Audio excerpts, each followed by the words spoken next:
குரோதம். குடலும் உருவுறாங்க. குடலும் மாண்டான் என்று நினைத்த அந்த பாண்டுராஜன் இருவரையும் அம்பு எழுதி விடுறான். அந்த அமுதந்த மகாமுனிவரை நாங்க எப்படி காம குரோதம் என்று புணர்ச்சியா இருந்தபோது எங்களை கெடுத்திய பாண்டுராஜா, எத்தனை மனைவி கெட்டாலும் மனைவியை போய் சேரும் போது உன் தலை இருச்சுக்காக வெடிக்கணும் சாபம். அதனால உன் மனைவி யாருக்கிட்டே போட்டு நீ போய் புள்ள பெற அப்படின்னு ஒரு சாபம். சரிங்க. அதனால என் மனைவியை நான் திருமணத்தை செய்து எனக்கு குழந்தை பிறந்ததா பெறவில்லையா? ஆமாங்க. எனக்கு என்ன கேட்டா உனக்கு தான் தெரியும். நான் அப்படியா உருளையானுங்க.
எத்தனை பேர் தெரியுமா? எத்தனை? வாசு விசுவாசு. வாசு விசுவாசு. பரஞ்சோதி பரசுராமன். வாசு விசுவாசி இரண்டு. ஆமாடா. பரஞ்சோதி பரசுராமன். 4 பேர் ஆண் மக்கள்ரா. இதுல கடைசியா பிறந்தவன் பரசுராமன். நாலு பிள்ளைகளையும் பெற்று சீரோடும் சிறப்போடும் இந்த வனத்துல வாழ்ந்துட்டு இருக்கிறீங்க. இன்றைய நேரத்தில் நான் எதற்காக வந்தேன்? எனக்கு தெரியுங்க.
எதற்காக வந்து ஏன் வந்தீங்க?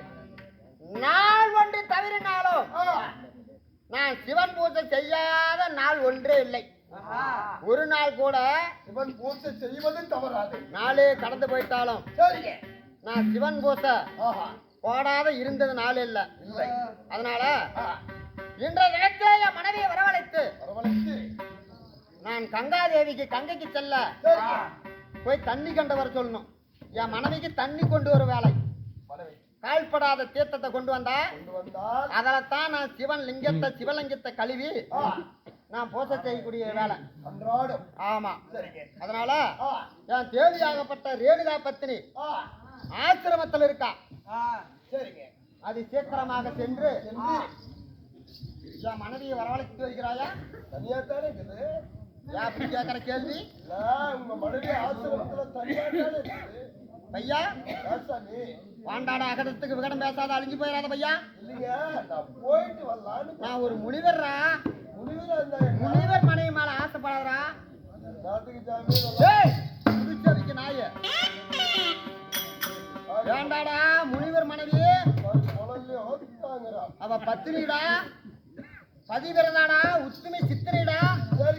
என் மனைவி மேல ஆசைப்படாதா. பார்த்து கும்பிட்டு மட்டும் வந்தா அடங்காத புடாரி மூன்றாவாய கண்ணப்பாரு. அவன் கண்ணி ஆலியம் என்ன பார்த்தா அங்க பாக்குறான்.